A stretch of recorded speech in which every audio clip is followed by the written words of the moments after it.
Audio Jungle.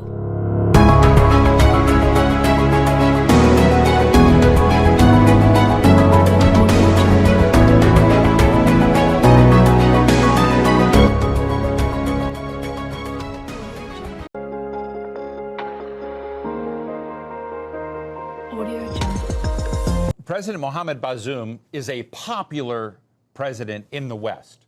You know, the IMF liked him, the World Bank liked him, the United States liked him, France seemed to like him.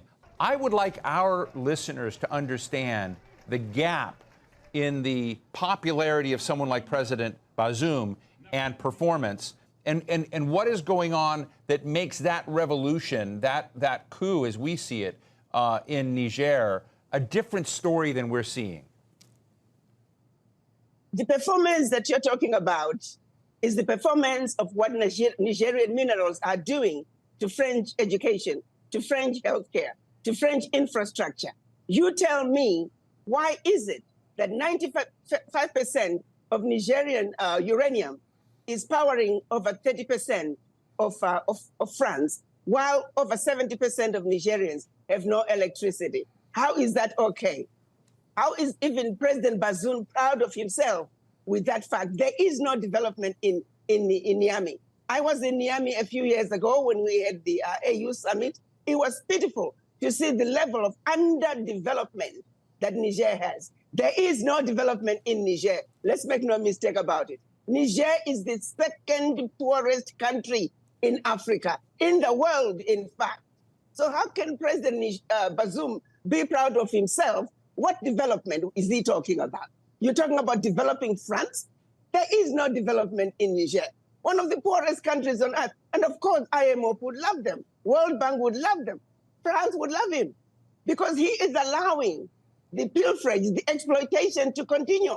And that's why the people are rising up to say, if you can't stand up to the bullies and tell them that the exploitation can no longer continue, and look President Macron in the face and say, President Macron, how is it okay that my money, my bank reserves, my natural resources are funding French education, are funding French healthcare, are funding French infrastructure? How is that okay, President Macron? Answer us. Africans in Niger, they want to know. So when you tell me that he is favored by the West, it makes sense. But he's definitely not favored by the people because there is no development. Let's be serious here. Let's stop pushing lies about what's happening. They know the exploitation is happening. It's happening in Niger. It's happening in Burkina Faso. It's happening in Mali. It's happening in every African country. Let's make no mistake about this. We're sick and tired of giving up our lunch to Western nations. African children, they need to eat too. African children need to go to school. African children need good healthcare systems. Behind all that abuse, we need to let the Western world know that there are millions of African children who are going hungry, millions of African children who are dying, millions of women, African women who are dying giving birth to another life, millions of African youth who are unemployed, all because the Western world is continuing with the agenda of exploitation, and exploitation of the African continent. That era is over. Well, and we're coming together as Africans and saying, enough is enough. This has got to stop. We're not asking that the Western countries we should just cut them off. No. We're saying the parasitic relationship that these Western countries have with African countries has got to come to an end. We are simply saying we do not need aid, we need trade. They must come to Africa, treat us with respect, treat us as equals. You take, for example, Niger is selling its uranium to France for 80 cents a kilo, when the rest of the Western countries are buying the same uranium at $200, 200 euros per kilo. It is amazing. Over 99% of the value of their uranium is going to France and other Western nations. Value that should be coming to Niger. That is wrong. It is thievery of the highest order. We're simply saying, come to Africa and treat Africans fairly. Trade with the Africans fairly, just like you trade with other nations. And yes, sir, we need foreign direct investment. We need our Western allies, but our Western allies must understand Africans are humans too. Their needs are just as important as the needs of those citizens of the Western nations.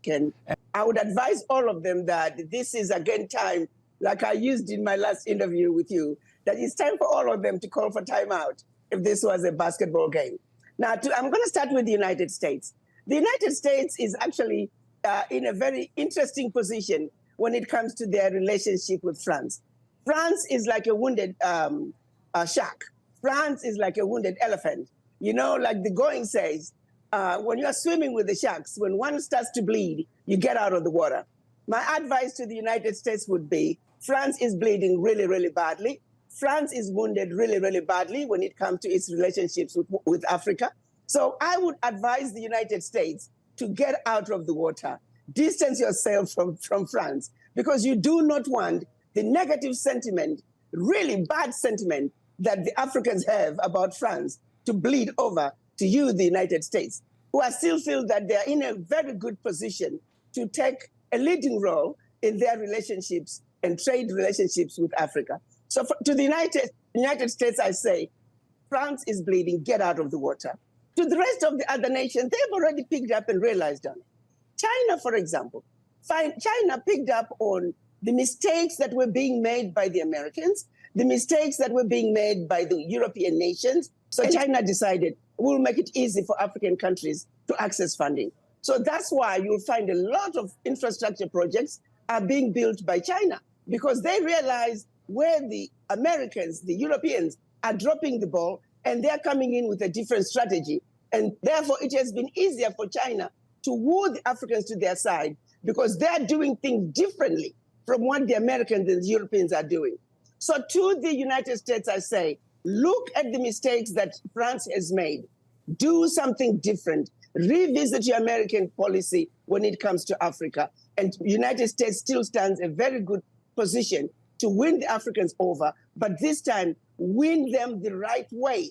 Treat them fairly, and no more playing games, no more divide and conquer. Stay away from the local politics. You do not need to get involved. Let these African countries dog it all out, one child to the other.